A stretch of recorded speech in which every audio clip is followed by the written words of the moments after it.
At a family dinner, my sister said loudly, "Let's not ask her to help, she's only good for money." Everyone laughed. I smiled, finished my drink, and left. 3 days later, I made one change to the shared account. My phone lit up with, "Why can't we access the college fund?" "What did you do?" I didn't think she would actually say it out loud.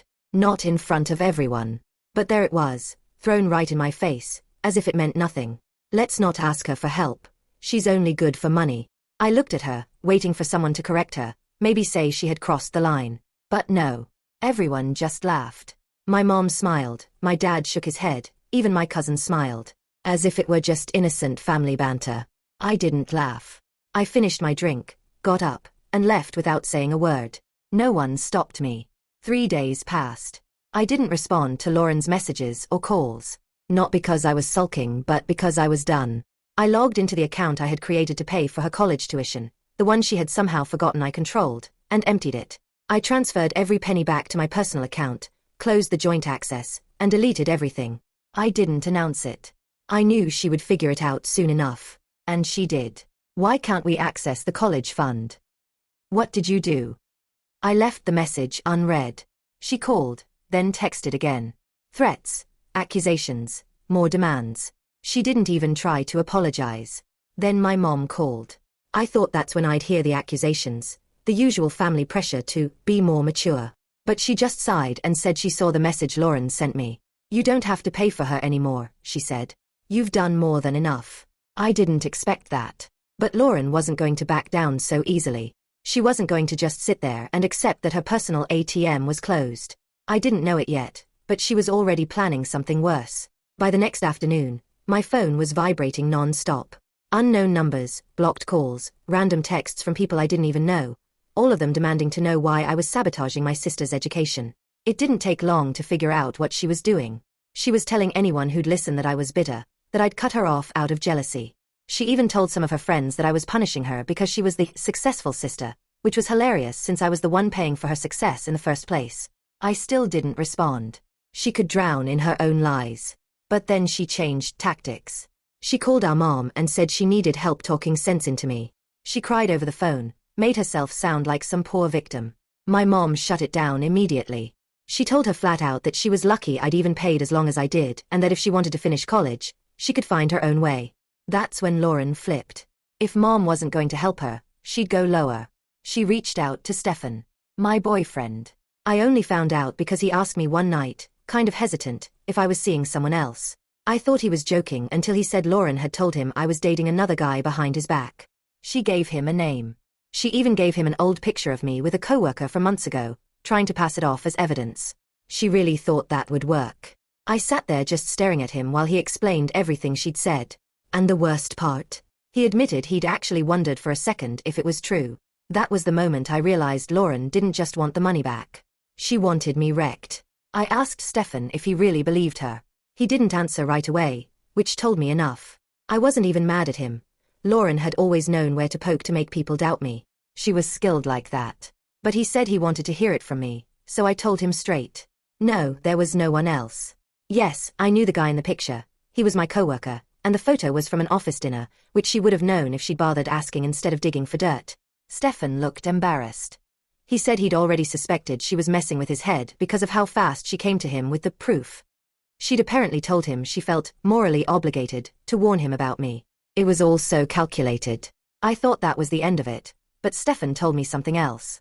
Lauren had also implied that I'd been flaunting the college fund over her, that I'd threatened to cut her off out of spite. She made herself the victim in every version of the story, and people were buying it. She wasn't just trying to turn Stefan against me. She was trying to flip my entire social circle. But then it backfired. Because Stefan did something I didn't expect. He messaged my mom. He wanted to know if there was any truth to what Lauren was saying. My mom didn't just deny it. She laid it all out for him, the dinners I paid for, the rent Lauren begged me to cover, the tuition payments. And then my dad got involved. He called Lauren himself. I didn't hear the conversation, but an hour later she was blowing up my phone again. Not to apologize, of course. She demanded I unblock the account, said I was ruining her life. She threatened to tell people I was a sociopath, a manipulator, whatever else she could come up with. But I wasn't giving her a penny. What I didn't expect was what my parents decided to do next. The next morning, my dad called me. He didn't sound angry, just fed up.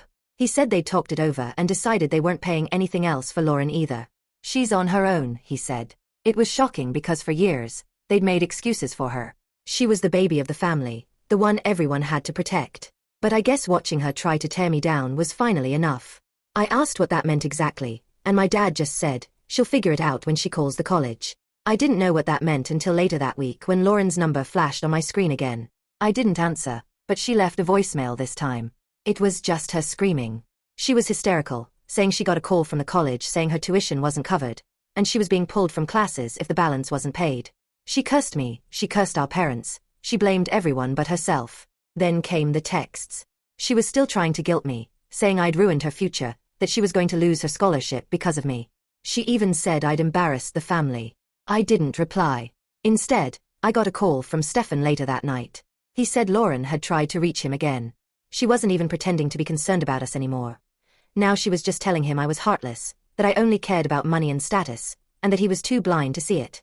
He didn't buy it. He told her to lose his number. That was the last time she tried to contact him directly. But I knew she wasn't done. She was the type that didn't stop until she burned everything down. For a while, everything went quiet. No calls, no texts, no random numbers. I almost thought she'd finally accepted it. But then my cousin Amanda messaged me on Instagram. She said Lauren was telling everyone that I'd stolen the tuition money, like I'd embezzled from some family fund we all shared. She told people I was a liar, a control freak, and that I used money to manipulate everyone around me. Amanda didn't believe her, but others did. Distant family, old friends, mutual acquaintances, people who didn't know me well enough to question the story. I didn't respond publicly. I didn't defend myself on social media or message anyone back. But I did text Amanda one thing. Just wait. Because what Lauren didn't know was that the college had already withdrawn her enrollment. My parents weren't bluffing, they'd called the college directly, explained the situation, and made sure the account was locked. She wasn't just behind on tuition. She was officially out. And when the college sent her the formal notice that she was dropped from her courses, she lost it. She showed up at my parents' house. I wasn't there, but my mom told me later that Lauren was screaming in the driveway, demanding to be let in. My dad opened the door just long enough to tell her she wasn't welcome until she figured her life out. Then he closed it right in her face.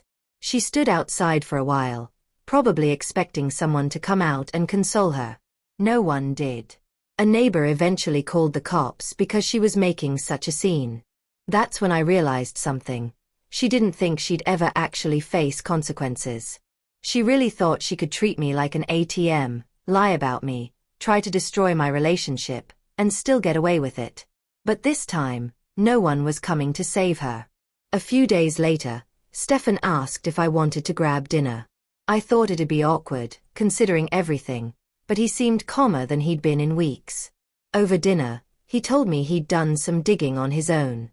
Turns out Lauren hadn't just sent him that one photo of me and my coworker, she'd sent more. Screenshots of random messages, half conversations taken out of context, pieced together to make it look like I was sneaking around. But Stefan had reached out to a mutual friend of mine who was in some of those messages, and they cleared everything up instantly. There was no secret guy. No side relationship. It was all fabricated. That's when it clicked for him. He said, if she went this far, she's probably done it before to other people. And he was right.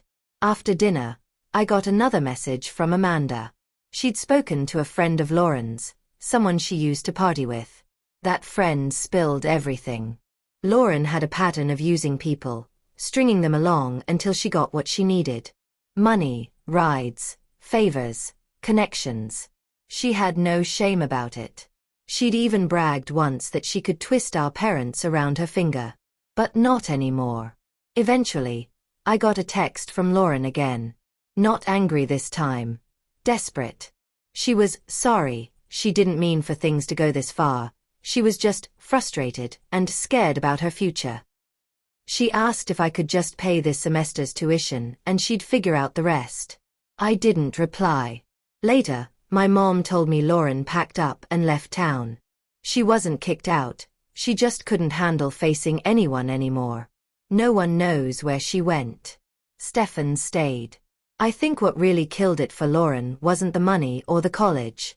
It was realizing that when she tried to destroy me, she ended up destroying every bridge she had left. Even my parents said they were done bailing her out. She thought she could embarrass me. She didn't expect I'd just walk away and let her collapse on her own.